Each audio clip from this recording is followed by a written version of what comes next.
your behavior is often a product of the path of least resistance. In your mind, you are both the rat in the maze and the person who makes the maze, right? Which is empowering to me because it says, if I design the maze to make the path of least resistance one that is going to better the rat, then that is an achievable and finite thing, right? That's something that I can work on every day and make the maze a little bit better so that the rat takes the path of least resistance to become the type of rat that he wants to be. On average, the human brain contains just over a liter of juice. And for this show, I'm going to use every last drop. Welcome to Brain Juice with Noah Chrysler. That's me. I want you to get it. I want you to understand. I'm doing the best I can, but not as good as I want to be. I just want to get it. I just want to comprehend that I have to make amends with the monster inside of me.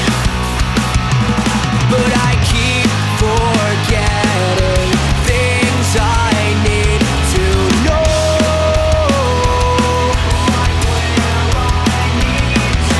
Where I'm from becomes the great unknown.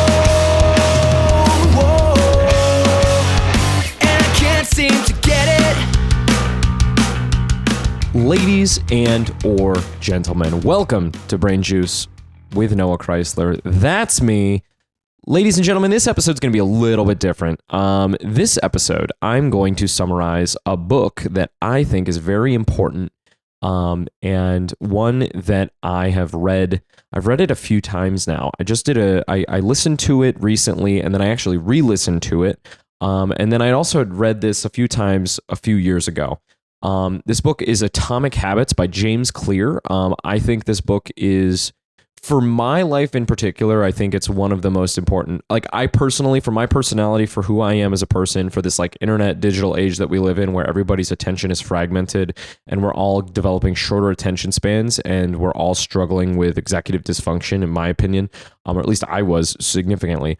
I think this book is one of the most important books that a person in the modern world can read.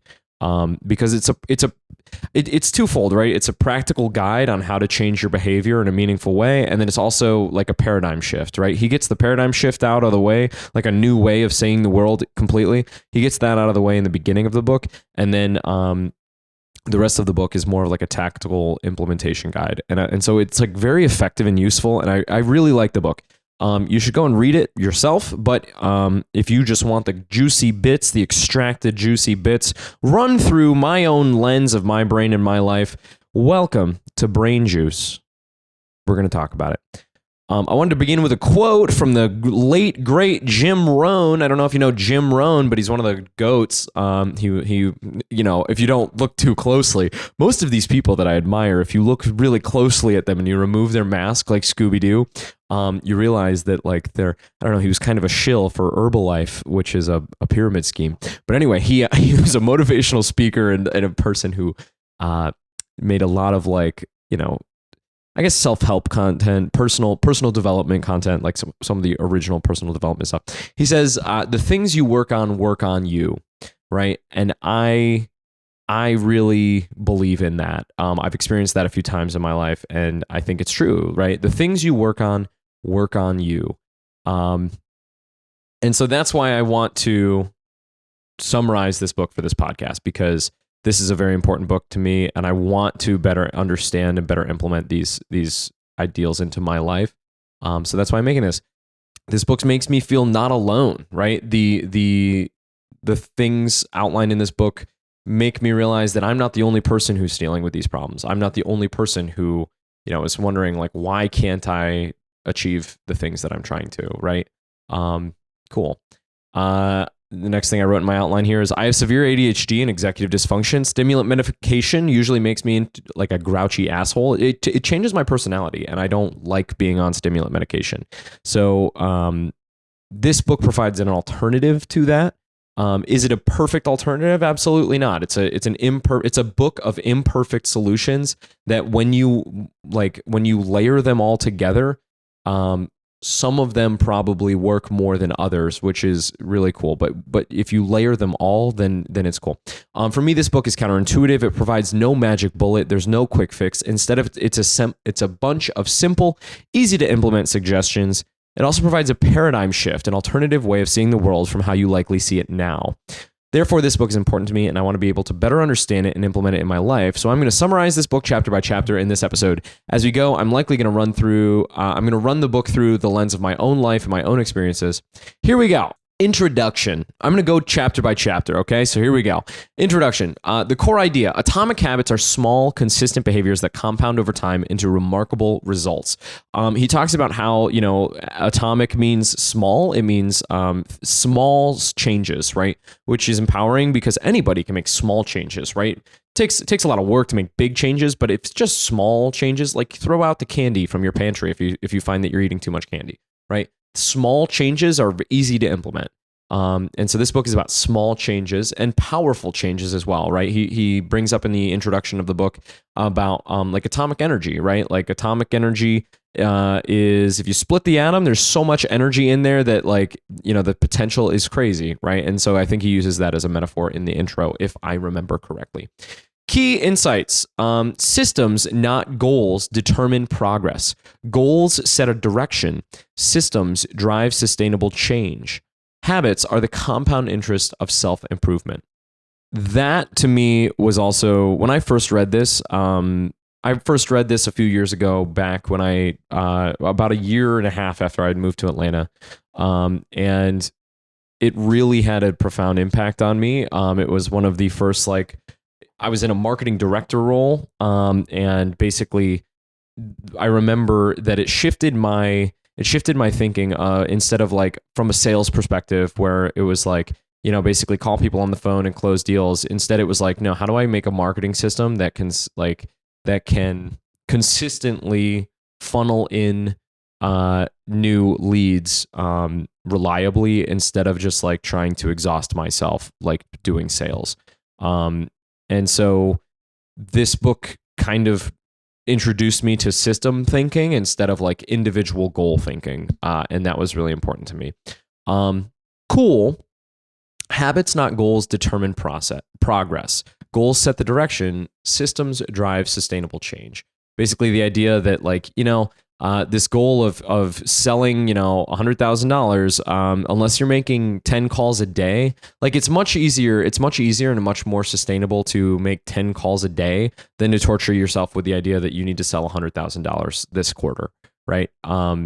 Basically you cannot, if a goal is arbitrary and hard to map to daily activities and daily habits, then you're not empowering yourself to actually achieve that thing. You're just torturing yourself with I need to be doing X, Y, and Z. I need to be saving more money. I need to be earning more money. I need to be doing X, Y, and Z. It's that's not an actionable, that's not a SMART goal, right? What is SMART goal? SMART goal is short-term, measurable, I don't know, basically a small goal that's easily measured and doesn't take too much time to do. That's a SMART goal. Cool. Chapter 1 of the book. The surprising power of tiny habits. Key points. Success is the product of daily habits, not one-off transformations. Outcomes are lagging measures of habits. Weight reflects eating habits. Net worth reflects financial habits, etc.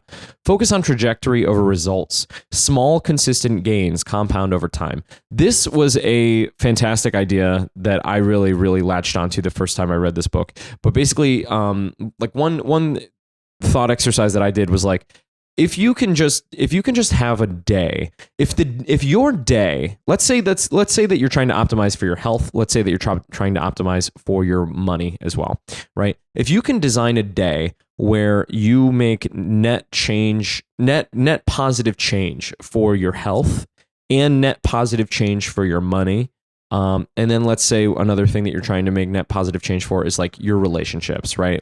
I'm trying to be a better husband. I'm trying to be a better friend. I'm trying to be a better son, or wife, daughter, whatever.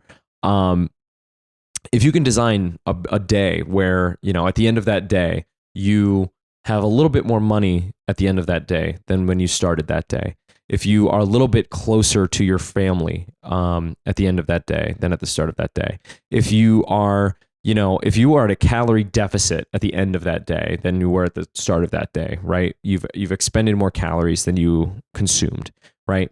Then over the course of a few months, you will be the person that you want to be, right? That's the idea of, if you can change your day, if you can change the marginal change of one day of your life, right?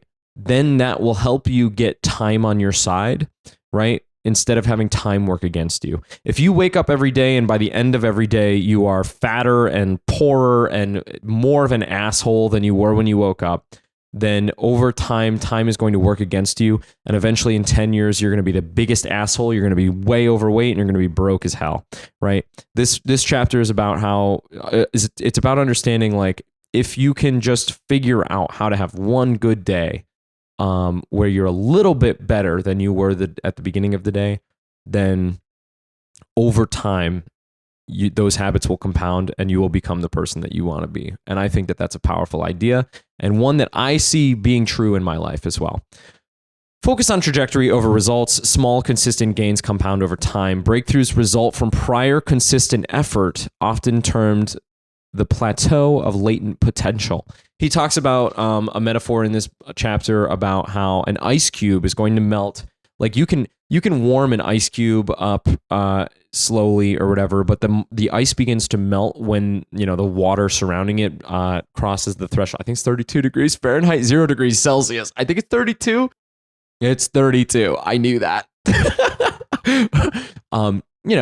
The ice is not going to, you can start a fire, you can warm it up real slow, but it's not going to start to melt until you get that ice to reach 32 degrees Fahrenheit, right? And then once it starts to reach 32 degrees Fahrenheit, then it's all going to melt at once, right?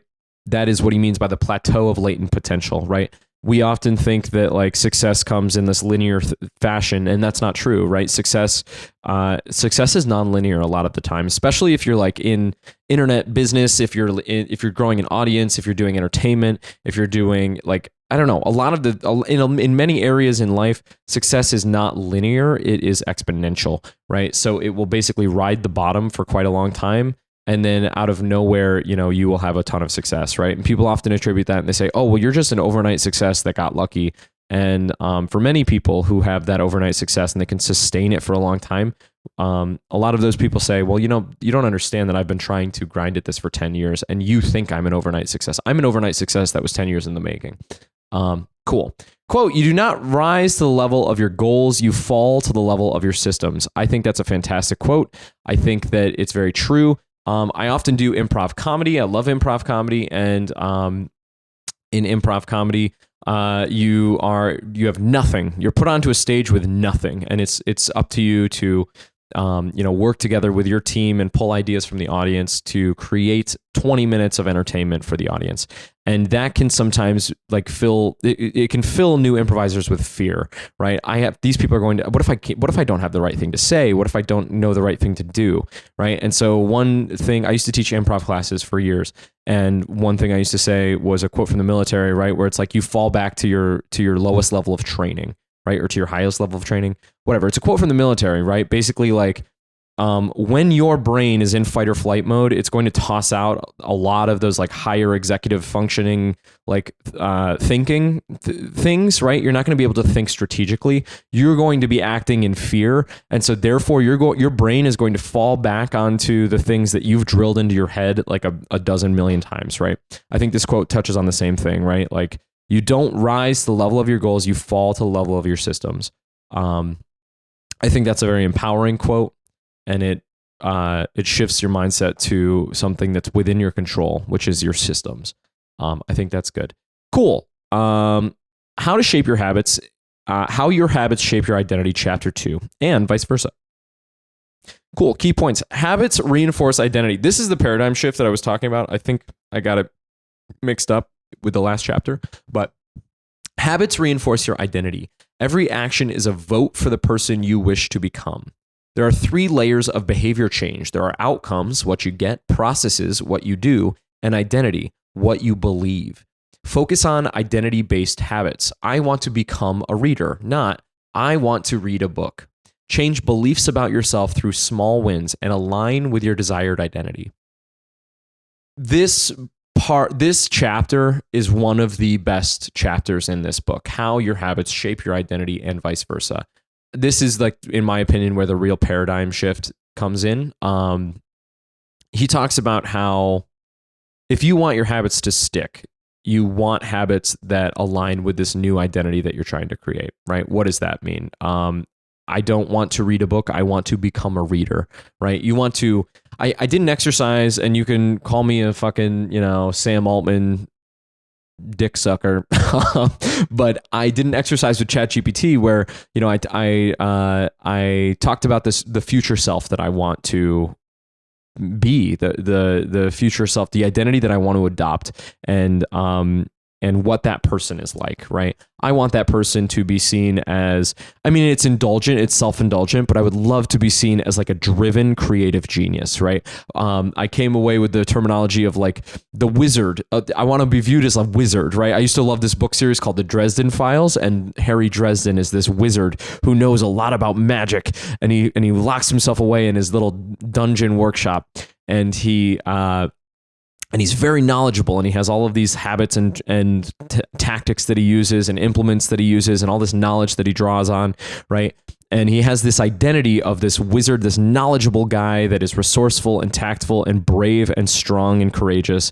And he's this cool character, right? And I realized that, some part of me wants to feel like a creative wizard, right?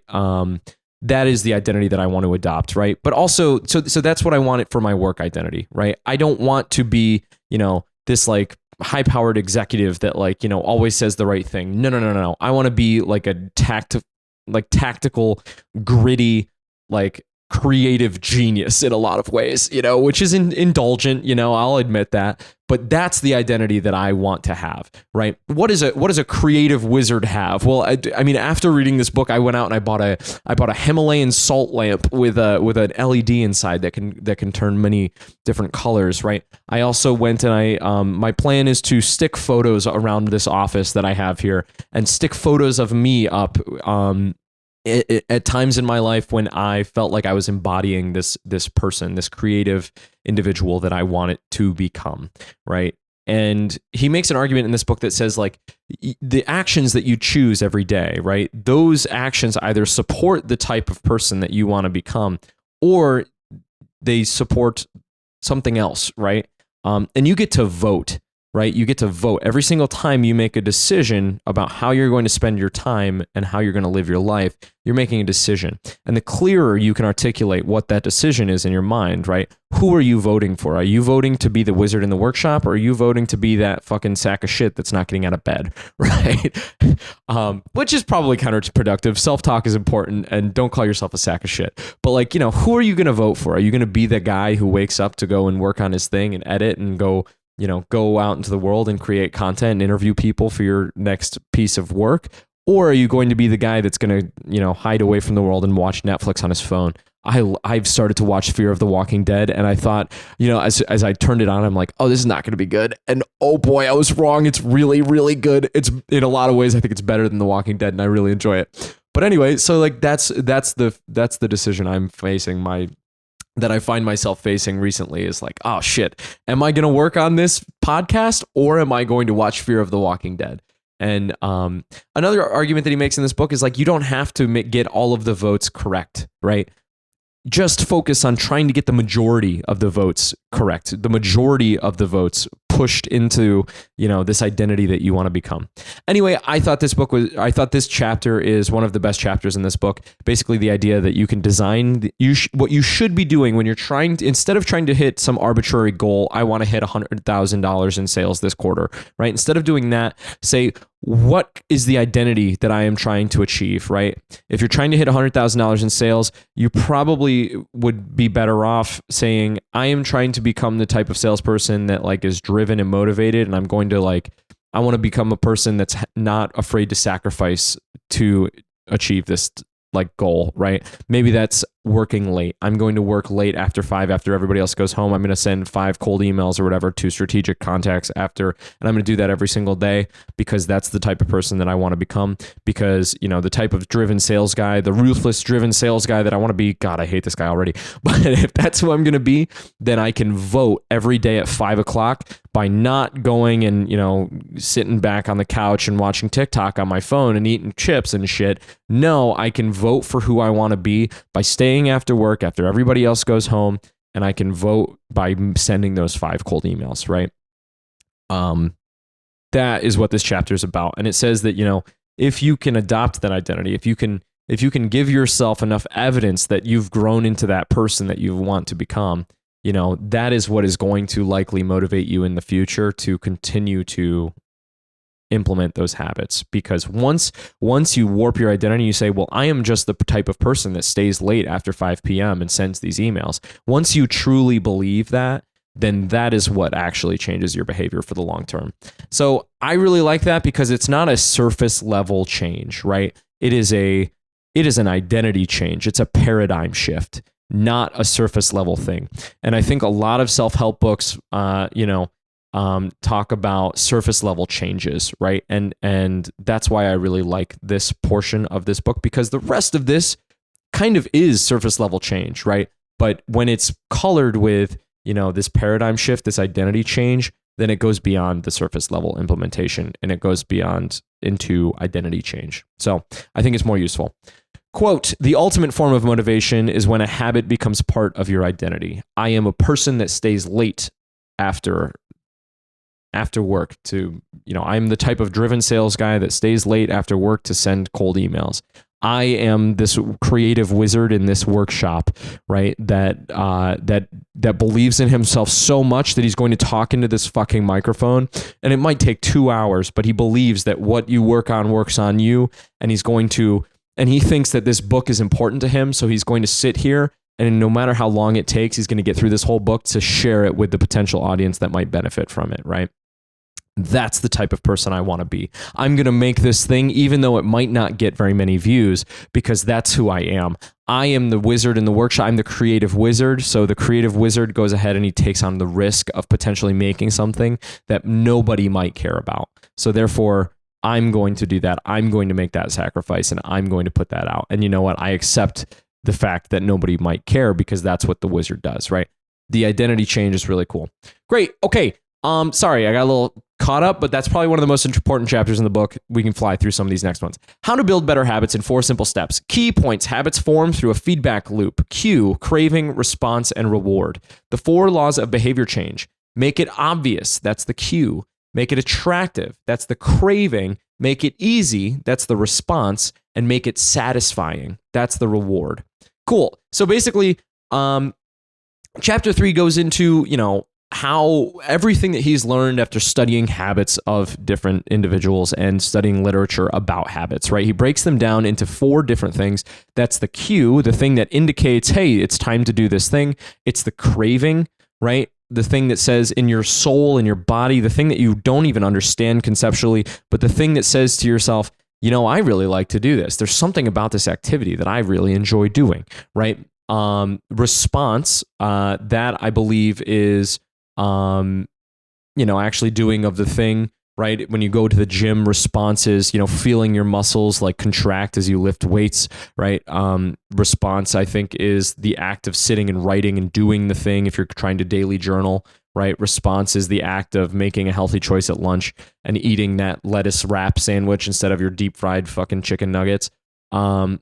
Do they deep fry chicken? They must deep fry chicken nuggets. Of course they deep fry. I never worked in McDonald's. Cool. And then make it satisfying, right? That's and after response is reward, right? How do I feel at the end of this thing, right? Is this rewarding my mind? Is this rewarding myself after I've accomplished this thing and done this task? Or is it not, right? Cue, craving, response, and reward. Cool. He says that in order to actually change your behavior, there are 4 levers that you can pull at each one of these things, right? Make it obvious. That's the cue. He gives the example of if you want to read more, make sure that like in your morning routine, throw a book on your pillow so that when you come back to your bed at night, there's a book on your pillow, right? That will give you a cue, that will give you an indicator that, hey, it's time to read a book, right? Another cue might be, your running shoes, right? You might want to leave your running shoes out on top of your dresser to remind you that when you get home from work, you need to put on your running shoes and go for a run, right? He talks about, I don't know if it's in this chapter, but he talks about the power of visual cues, right? He says that he talks about how in the grocery store, shelf space is very competitively sought after. And so things right in front of your eye line are probably going to affect your behavior. And so therefore brands will pay top dollar to be in your eye line, right? He says you can take advantage of that and you can put visual cues to remind you to do certain habits in your field of vision so that you are cued to go and do these things, right? Attraction. I think we go into drilling down these things in later chapters. So this is just the overview. Instead of going and drilling down each one, I'm just going to give the overview. I kind of made a mistake of going super hardcore into cue, but yeah, cool. Cue, craving, response, reward. Cue, craving, response, reward. Cue, craving, response, reward. Just remember those 4 things. Those are what make a habit. In order to make a habit, the levers that you can pull are make it obvious, make it attractive, make it easy, make it satisfying. Make it obvious, make it attractive, make it easy, and make it satisfying. Cool. Also, he says, if you want to break a bad habit, then you can reverse these laws, right? Make it not obvious, make it unattractive, make it hard, and make it not satisfying, right? That's how you break a bad habit. And he talks about that later. Cool. Here's a quote from the chapter. Habits solve the problems of life with the least energy possible. That's another cool thing about this is that he talks about how your behavior is often a product of the path of least resistance, right? So basically, like one thing that I used to say after I originally read this book, it's like in your mind, you are both the rat in the maze and the person who makes the maze, right? Which is empowering to me because it says, if I design the maze to make the path of least resistance one that is going to better the rat, then that is an achievable and finite thing, right? That's something that I can work on every day and make the maze a little bit better so that the rat takes the path of least resistance to become the type of rat that he wants to be, right? That's an empowering thing to me. That's much more empowering than just like wake up and be great. It's like, well, fuck, I'd love to wake up and be great, but that's not very actionable and easy to do. And so by changing the maze, that at least gives you some power to be great. Cool. Chapter 4 is called The Man Who Didn't Look Right. I don't remember the exact like fable or story that he tells about that chapter title, but whatever. Key points. It will probably come to me. Awareness is the first step to change. Track habits with a habits scorecard. Yes, this is the part where he introduces like the first activity of the book, which is the habits scorecard. Small cues trigger automatic behaviors. To change habits, first recognize these cues. Techniques like the pointing and calling increase awareness and verbalizing actions. Cool. The habit scorecard is basically this idea that like you go through your day, right? And you write down all of the habits that you seem to do every day. I wake up, I brush my teeth, I take a shower, I make breakfast. What do I eat for breakfast? Well, personally, me, I eat some egg whites. I eat 3 eggs. I eat a piece of wheat bread toast, and then I eat some coffee. I drink coffee, right? So those are my habits that I do every day. Then I try to, work on stuff, whatever. Basically, it says the habits scorecard, you write down everything that you do every day. Then you write down if it's a positive, negative, or neutral habit, right? Put a plus sign next to the things that are positive. Put a negative sign next to the things that are negative, right? And by calling these things out, by labeling them, the things that you do every single day, and it's assigning them and attributing them either positive or negative, that will at least inform you of like, hey, this is what I'm working on. This is what I need to change. This is what I need to continue and reinforce, right?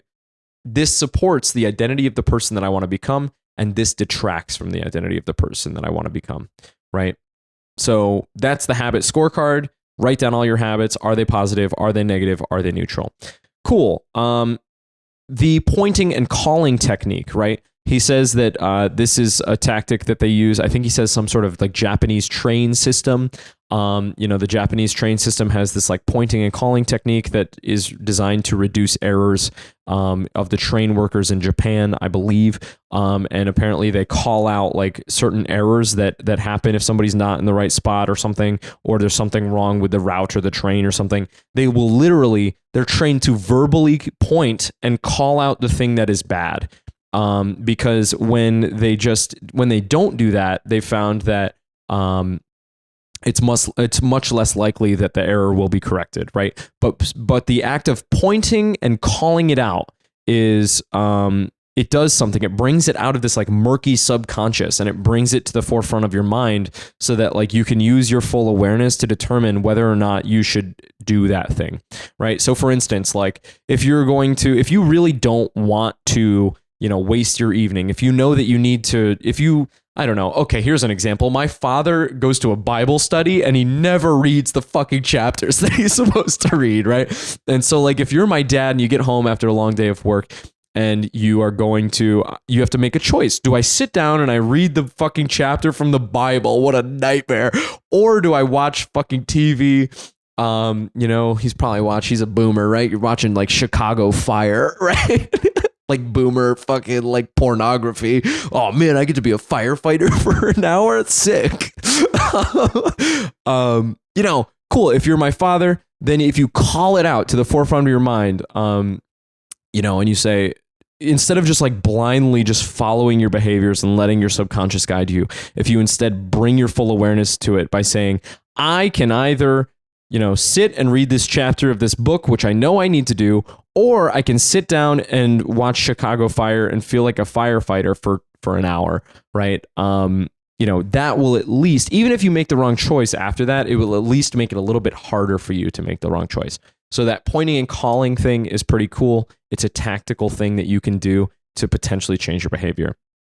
Here's a quote from the chapter, and it's something that that you ask yourself as you're going through the habits scorecard. The quote is, does this habit cast a vote for or against my desired identity, right?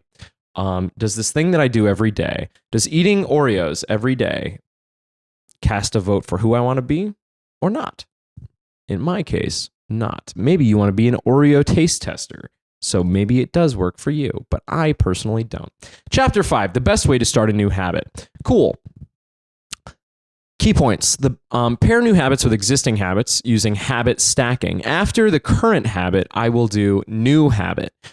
This is something that Alex Hormozy talks quite a lot about. He uses the example of, I needed to put sunscreen on my face every day and I was never doing it. So at the end of me putting sunscreen on my face, or in order to get me to put sunscreen on my face every day, I'd make sure to do it at the end of my morning routine where I brush my teeth. So if I brush my teeth, then I put sunscreen on my face. Or I think that was like an example that he used. I used a similar habit to basically, I'm going bald at 28 years old. I started going bald a few years ago. But like in order to not go bald, there's a drug that you can put on your head, on your scalp called Midoxanil. And it's like this little like serum that you put on your fucking bald ass head, and it makes your head grow new hair. And so I basically, in order to get myself to do this a few years ago, I basically started taking the thing of Midoxanil, because in order to do it, in order to actually see results, you need to apply it to your head every single day for like at least 3 weeks, or else you're never going to see any results, right? And so it's a pain in the ass, because it's like, if you don't do this, if you don't use the fucking Rogaine every single day for at least 3 weeks, you're never going to see any results. So what I would do is I would take the squirt bottle of the shit and I would tie it to my toothbrush with a hair tie, right? And so basically, in order for me to brush my teeth, I would pick up my toothbrush and it would have the Midoxanil on it. And I would brush my teeth twice a day. I'd brush it once in the morning and once at night. And so I'd have to take my toothbrush and undo the hair tie from the Midoxanil in order to brush my teeth, which I would do every day because it's disgusting if you don't brush your teeth, right? And then I would brush my teeth. And then before I put the toothbrush back, then I would basically subconsciously, automatically do the Midoxanil, right? I've stopped that habit because I think that those drugs fuck with you. And so I've stopped taking them, and eventually I've decided that I'm just going to shave my head. I'm either going to get the surgery and get hair replacement surgery if I one day have enough money to do that. If some of my shit actually takes off and is successful, or I'm just gonna fucking shave my head like some sort of fucking skinhead. Anyway, I like shaving your head. Everybody should shave their head at some point in their life. Another weird belief that I held. It feels weird. It feels cool to put on a new identity for a little bit, right? Just try it out. Cool. Implementation intentions specify time and location. Here's another thing that he found is that half the battle of trying to do something new is clarifying for your mind how you could potentially do that new thing, right? So he says, use an implementation intention. Say it out loud, right? I will blank at time. I will blank behavior at time of day, in location, wherever you're going to do it, right? I will apply Midoxanil to my head every morning when I wake up and brush my teeth in the bathroom, right? If you write down these implementation intentions, if you say them out loud, then it makes it more real for your mind. It makes it more real for the rat in the maze to actually go and do those things, right? There's a study done where if you're trying to increase voters, like the number of people who vote in a county or whatever, if you ask people and you put them in a study or a controlled environment where they are given some time and a pen and paper to make a voting plan, right? Here is my plan to go out and vote on November 5th, right? If the people that actually make a plan to do it, those people are statistically much, much more likely to actually go vote, right? Because your brain has already worked through the problem of, okay, well, maybe I need to like get some time off work, or maybe I could go before work, and here's my voting station. And so, here's how I can get there. Here's where I can like park my car. And I know that I can go in there. I can estimate that it will take me 20 minutes to go stand in line and go vote. And so I can probably do it before work. And it's going to take me about 10 minutes to get from the voting location to my work. And it's probably going to take me about 20 minutes to go from my home to the voting location. So 20-minute drive there, then 20 minutes in line, then 10 minutes to work. So I'm going to probably leave about an hour before my shift starts to go vote before I go to my shift on voting day, right? By working out, that sounds anal. It sounds like a ton of steps, but your brain is this like habit machine that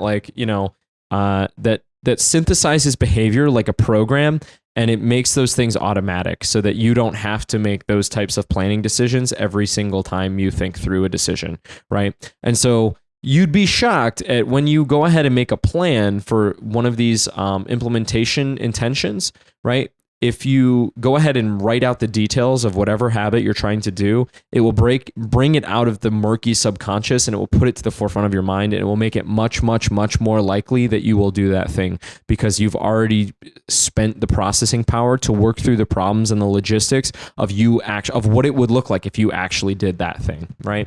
So that is, he says, the best way to start a new habit. After current habit, I will new habit, right? That's called habit stacking. And then implementation intentions. I will do this at this time in this location. Clarity beats motivation. Eliminate ambiguity in habit formation. Clarity beats motivation. Clarity beats motivation. If it's clear, it's much more likely to happen. In order to vote on November 5th, I will leave an hour before my shift to go to the voting location at this location.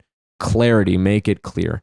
Many people think that they lack motivation when what they really lack is clarity, right?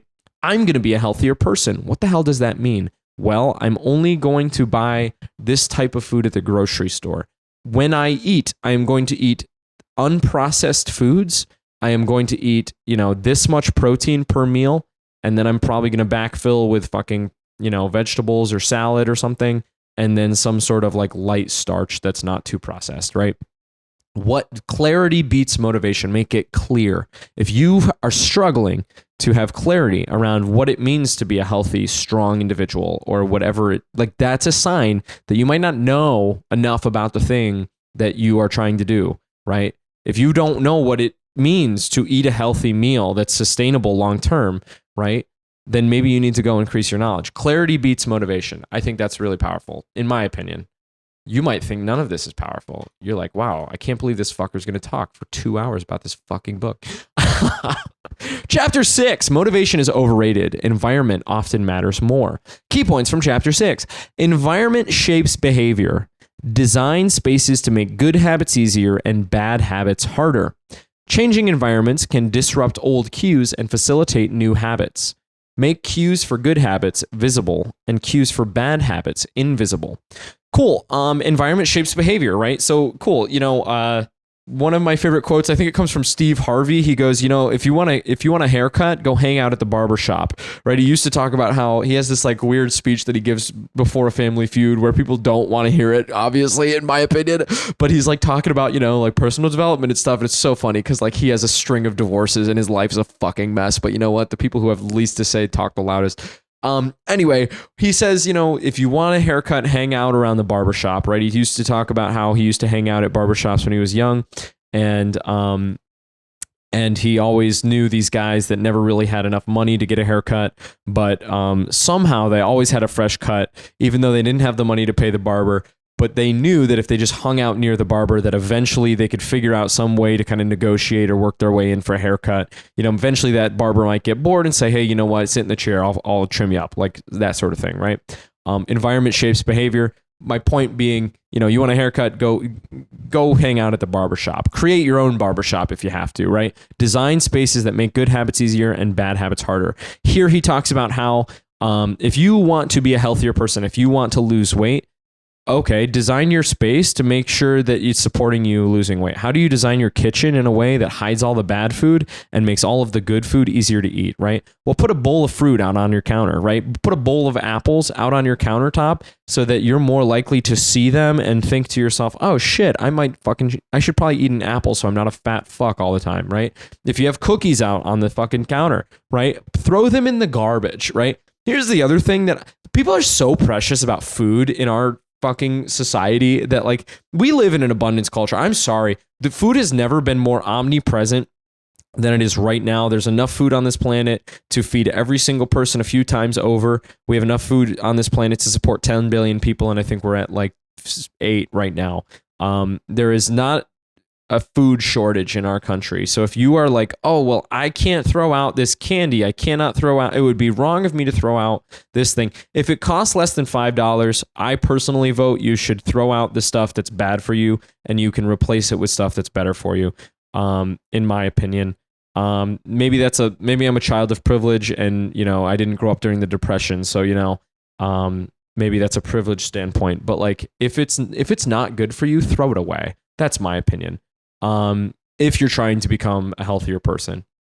Environment shapes behavior, design spaces to make good habits easier and bad habits harder. Changing environments can disrupt old cues and facilitate new habits. When I was trying to write comedy, when I was in Atlanta, there was about a 8-month period where I was like, I'm going to make it as a stand-up comedian, right?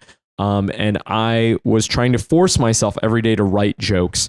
And I realized that it's like, I don't think I can do this in my apartment, right? I need some new place in order for me to write jokes, right? I will attribute, I will associate this new place with the act of writing jokes. So I would go to a coffee shop. I would go to this one specific coffee shop that I could skateboard to. And I love to skateboard, right? So I'd look forward to skateboarding, and then I would stack the habit of skateboarding with drinking coffee, which is another thing that I love to do. And then I would sit there and force myself to write for an hour of jokes.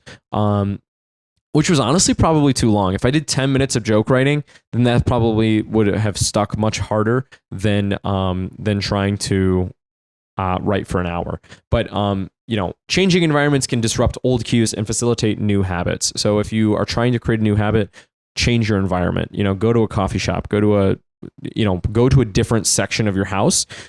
Like partition. Here's another tip from this chapter.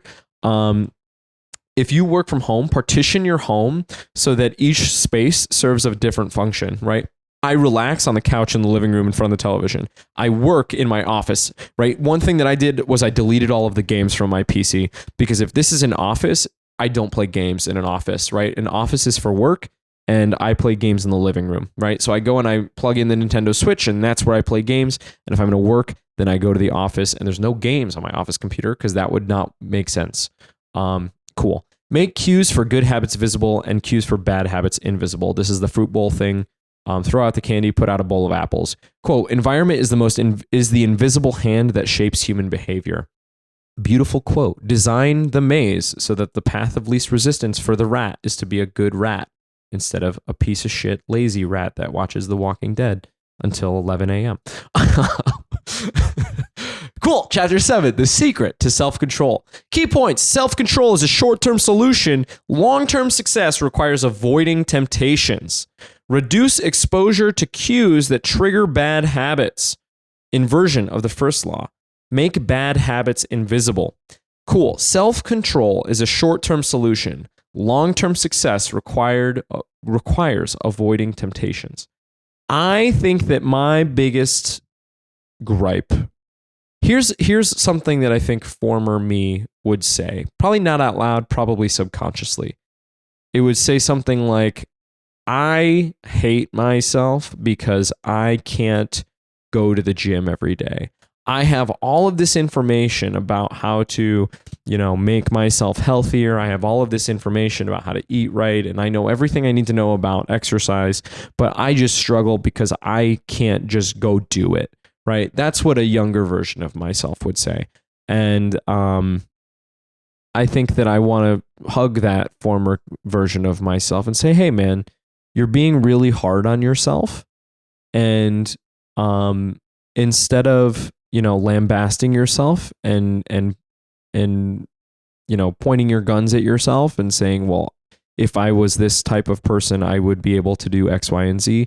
Instead of doing all of that, meet yourself where you're at, right? You're probably not that different than anybody else out there.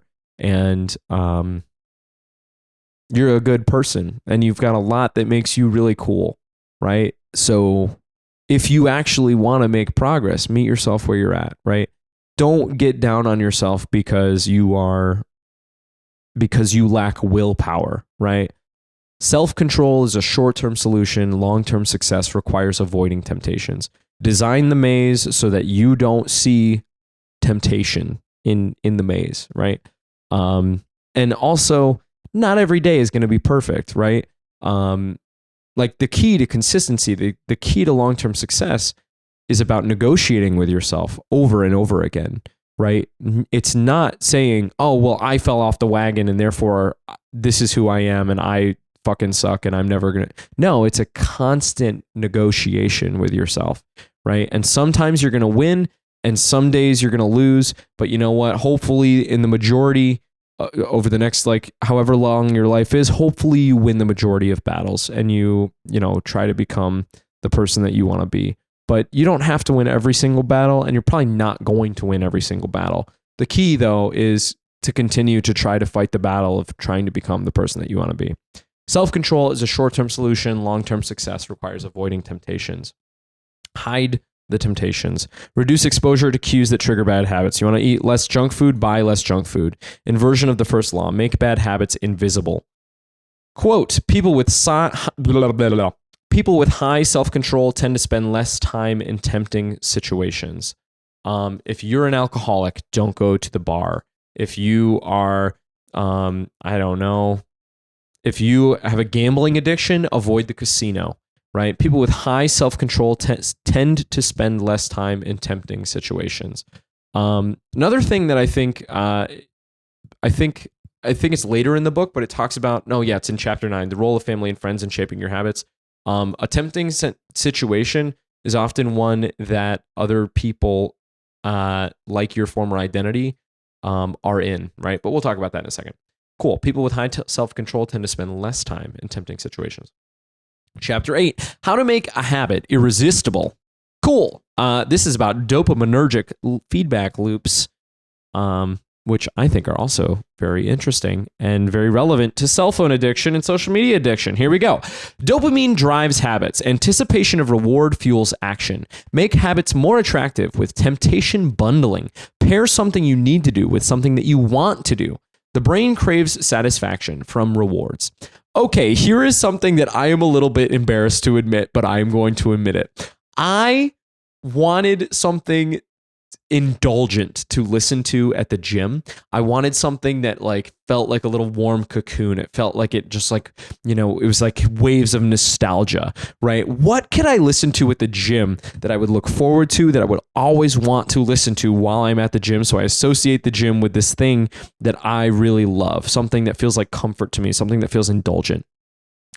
When I was growing up, for some reason, I loved the series, the Inheritance series, the book Aragon. I fucking loved that book. And I think that like I actually have done a lot of thinking about this, why I loved that book so much. I loved that book a lot more than I loved the book Harry Potter. And I think it's because Harry Potter is about this like kid who isn't very remarkable by the way, I don't like Harry Potter that much, so if you're a big Harry Potter fan, come at me in the comments. I'd love to hear it. But fucking Harry Potter isn't that good at most stuff, and he's in a school, and most of what he does is he's like playing politics, and like people are like directly helping him and giving him a lot of structured guidance, right? You know, Hermione does most of the heavy lifting on that team. She's the one who's in charge of most strategy, making most of the decisions. Dumbledore does a lot of shit that like subtly helps Harry. Snape does a bunch of shit that helps Harry. Hagrid does a bunch of shit. Lupin or whatever the fuck, right? All of these fucking people, not Lupin, Lucius. No, not Lucius. He's the bad guy. The fucking uncle, the Godfather. What the fuck is his name? I don't remember. But they all fucking help him, right? And it's like, it's this story about politics and about like friends, and this guy's kind of like this like fucking like dweeby guy. Aragon is a book about a fucking dude whose family gets burnt alive, and now he has a dragon, and now he has to fight a war, and it's like, fuck, dude. Like, and then his like the person that like that he looks up to fucking dies immediately, right? And then he's just like thrust into this fucking like shithole place, and he's like, fuck it, like, and he has to figure it out, right? And like people are like actively trying to kill him, and and he's put under a lot of pressure, and it's like this very like self-driven narrative, and he's like this like resilient and protagonist that like has to learn to rely on himself and has to like grow and become stronger. Now, the book is fraught with a bunch of problems, right? Like it's way too easy for him to accomplish all of these things. And it's clearly written by somebody who's very young, and Christopher Paolini, who wrote the book, was very young when he wrote the book, and I think nowadays he would write a very different book after he's experienced a little bit more life. But to a young adult like myself who read that for the first time, I was like, fuck, this book fucking rocks. So anyway, I have this like deep association and love for that book that I really like, right? And so I was like, cool, if I'm gonna make myself go to the gym, how can I make myself go to the gym and enjoy it? Temptation bundling is how I did that. I paired listening to the book Aragon with going to the gym, because it's this indulgent thing that I love, right? The brain craves satisfaction from rewards. Dopamine drives habits. Anticipation of rewards fuels action. He talks about how people think what they want is accomplishing goals, and what really actually drives habits and drives behavior is the anticipation of the reward, right? That is what actually makes you like change your behavior, right? Your brain uses Instagram because it anticipates getting dopamine when you see all of these like Instagram reels, right? It uses YouTube shorts because it anticipates receiving dopamine from doing that thing. It's not the completion of it. It's not the reward that actually does it. It is the anticipation of the reward that changes your behavior. And so that's a very fine distinction, but understanding that distinction makes it more likely that you can actually change your behavior. Making habits more attractive with temptation bundling, again, listening to Aragon at the gym, pair something you need to do with something that you want to do. The brain craves satisfaction from rewards. It's the anticipation, this is the quote from the book, it's the anticipation of reward, not the reward itself, that motivates us to act. Chapter 9, the role of family and friends in shaping your habits. Key points. We imitate the habits of close family and friend. We imitate the habits of the close, the many, and the powerful. The close he describes as family and friends. The many he describes as the tribe, and the powerful, those with status. Join cultures where desired behaviors are the norm. Social approval makes habits more attractive. Another thing that I want to do in my little wizard's workshop here is I want to surround myself with pictures of me from embodying the type of person that I want to become, this like creative wizard, right? moments from my career that like where I felt like I was embodying that, right? Times from college where I was making videos that like people didn't really see why I was making that thing, but like once it was done, it performed really well, right? Like or just like times that like even content that didn't perform well, but where I felt like it was very meaningful and important to me, right? I want to surround myself with those things. But what I also want to surround myself with is people that I look up to, right? The powerful, those with status. Instead of power direct, well, maybe it is power. Maybe what I admire in them is the power that they have. But what I really want to surround myself with is people that I respect because they have such a deep love and talent for their craft, right?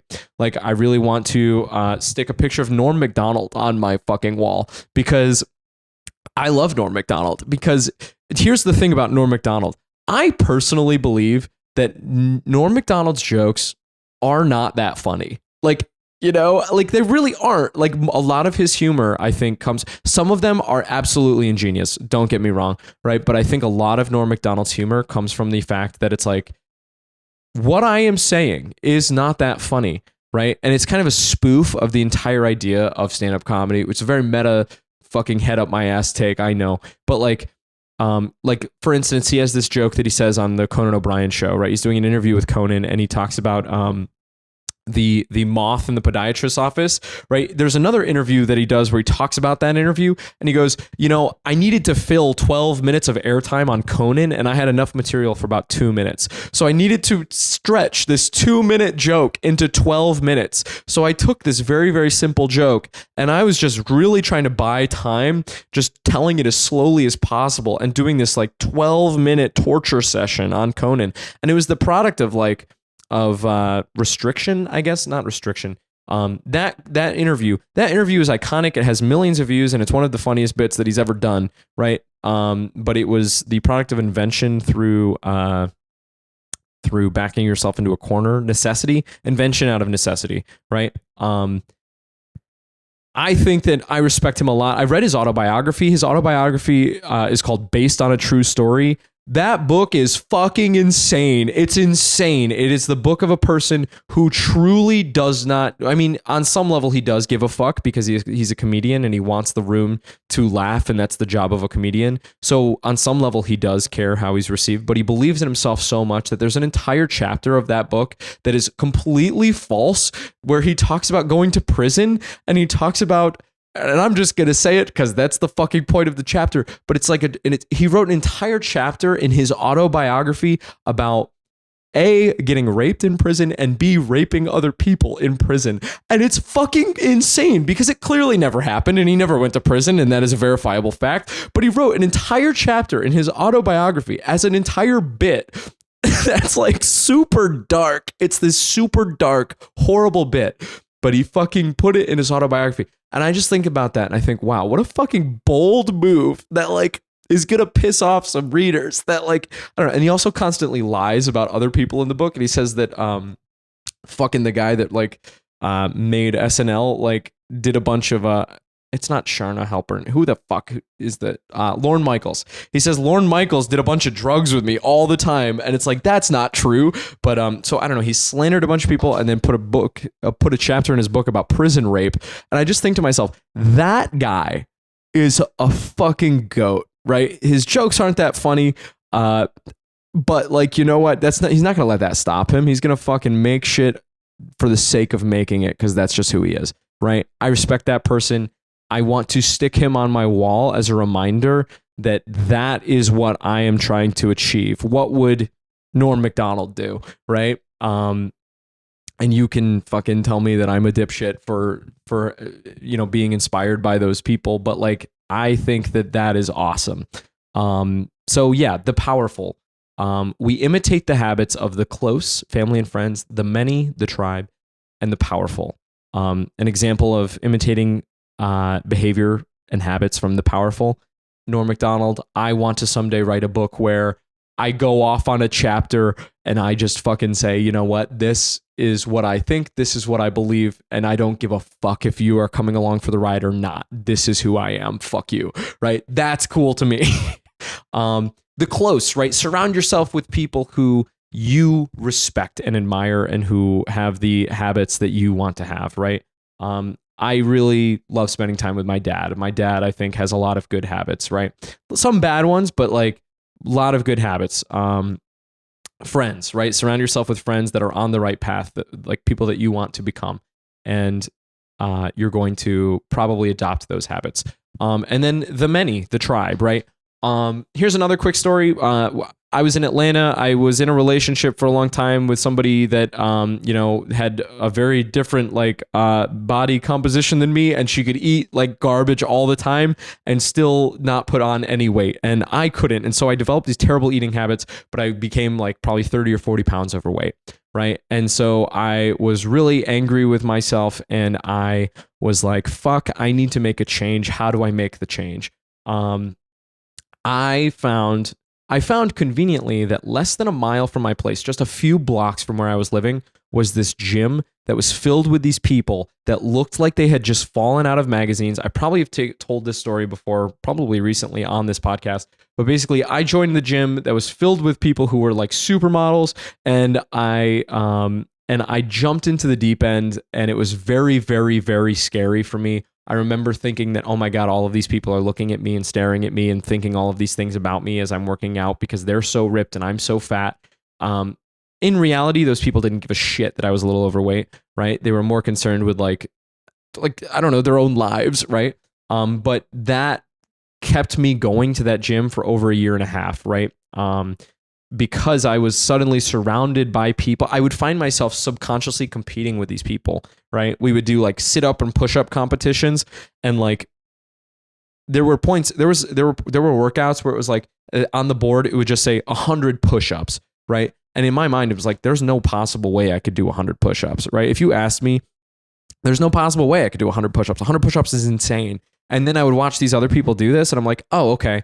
A, that's demonstrating that doing 100 push-ups is possible. And B, I actually can bench more than that person, and I know it because I did it last week. So if that person's going to do 100 push-ups, I better fucking get on the floor and do 100 push-ups with him, because who the fuck am I if I'm going to let him kick my ass at this, right? Like, and I know that that is an ego-based, like, insecure thing, but it's inside all of us at some level, and it was very present in me. So that changed my behavior. That's an example of the tribe, the many, changing my behavior as an individual. Quote, the normal behavior of the tribe often overpowers the desired behavior of the individual. Cool. This is chapter 10. After chapter 10, we're going to take a brief break, go to some ads, I believe. Cool. Chapter 10. How to find and fix the cause of your bad habits. Key points. Understand the deeper motives behind habits. Surface level cravings reflect deeper needs. Reframe habits positively. I get to work out versus I have to work out. Highlight benefits of avoiding bad habits to reduce their attractiveness. Interesting. Cool. Yeah. Okay. So understand the deeper motivations behind your habits. Surface level cravings reflect deeper needs. One thing that I think a lot of people, so when people try to lose weight, they starve themselves. And then they say, okay, cool. Well, the path to losing weight is me ignoring the hunger pangs of my body, so that I can, and if I just ignore the hunger pangs of my body, for long enough, then I will have the body that I want to have. And that's fucking stupid. That is a stupid, bad way to lose weight. I hate that way of losing weight. I've tried it many times and it's ineffective and doesn't work. The right way to lose weight, in my opinion, is to hit a protein macro and then to backfill with whatever the fuck you want to eat, while trying to maintain a calorie deficit. I think the right way to lose weight is by keeping a food journal, where you, again, first primarily track your protein macro. If your target weight is, I usually, my ideal weight is probably around 170 pounds. And then when I am not super fit, I probably fluctuate around 185 to 190. I'm 5'8" and I'm 28 years old. So one way to do it, if I'm trying to hit, if I am trying to hit 170 pounds and I'm really trying to cut, then one thing that I can do is I can take that 170 and I can make that my daily protein goal. Right now, that said, that's a crazy daily protein goal. So something more realistic is probably like 150. Right. So if I try to eat 150 grams of protein a day, then I will be so full from protein that I won't have many food cravings, and I can And then as long as and then I can eat whatever I want and still try to like get under that calorie deficit goal, right? So basically, my point is that instead of trying to starve yourself for a very long time, if you're finding that you're very hungry as you're trying to lose weight, that is probably an inclination that you're not eating enough food, or that you're probably using the wrong approach to dieting, right? You're probably being the snowman on the treadmill instead of trying to be Shrek. If you've listened to that episode of this show. Yeah. So I don't know. That's just something that I believe. And that's something that I think is reflected in this chapter. Reframe habits positively. I get to work out versus I have to work out. I think reframing is one of the fucking most important key things from therapy, because it's subtle and people often dismiss the idea of reframing things as useless. And I think that it is so slept on.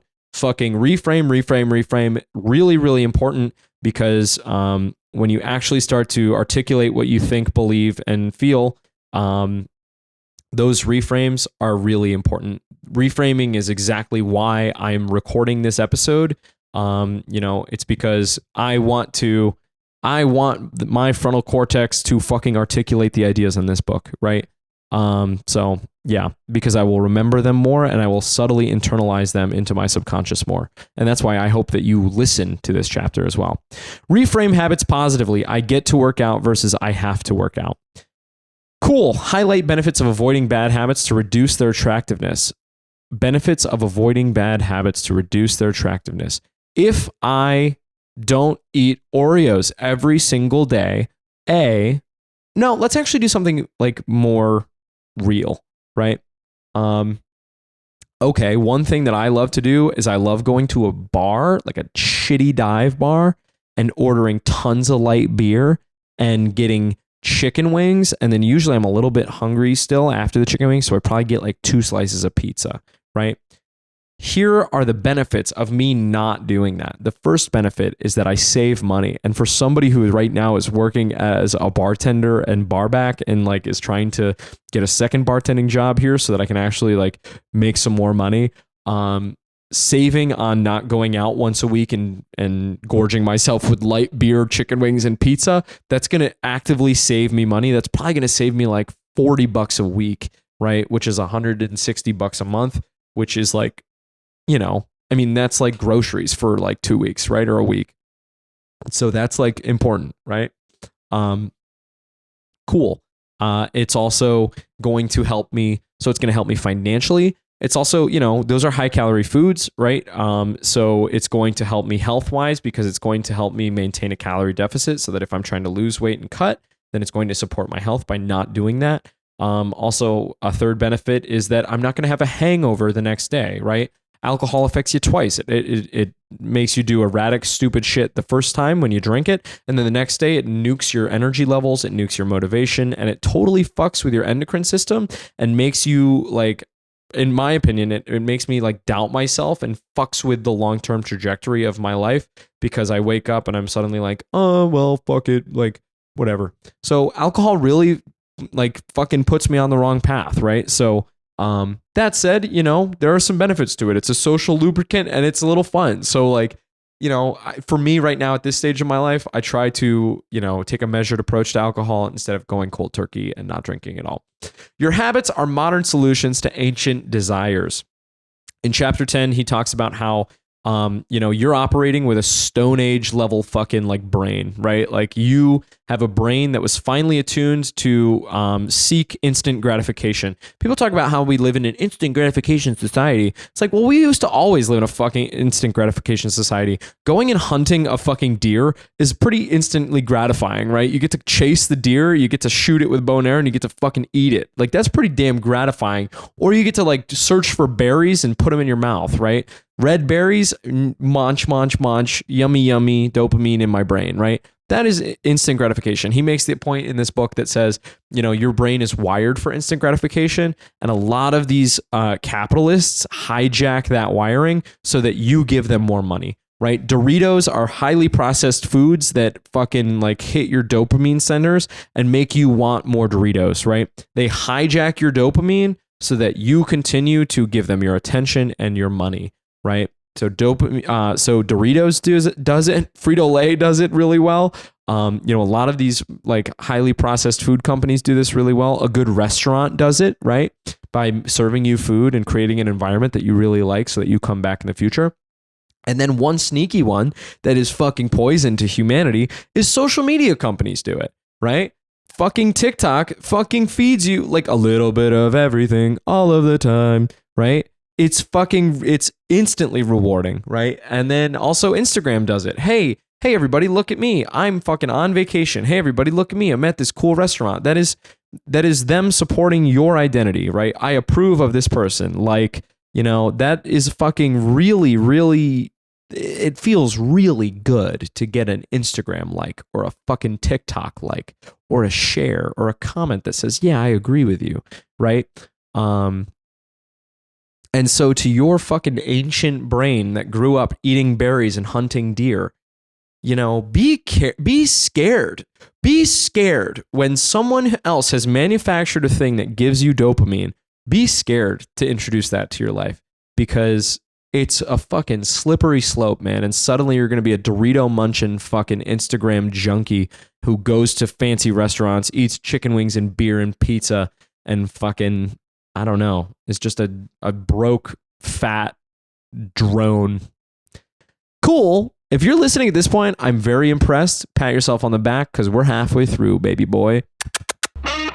Thank you to Second Suitor for the use of our theme song, Get It, off their 2018 album, Safe Space. Make sure to go check them out on Spotify. Also, thanks to Brandon Chrysler for editing this show. I want you to get it. I want you to understand. I'm doing the best I can, but not as good as I wanna be. I just wanna get it, because it will manifest. I'm not getting any rest, as it is I only wanna dream. I just want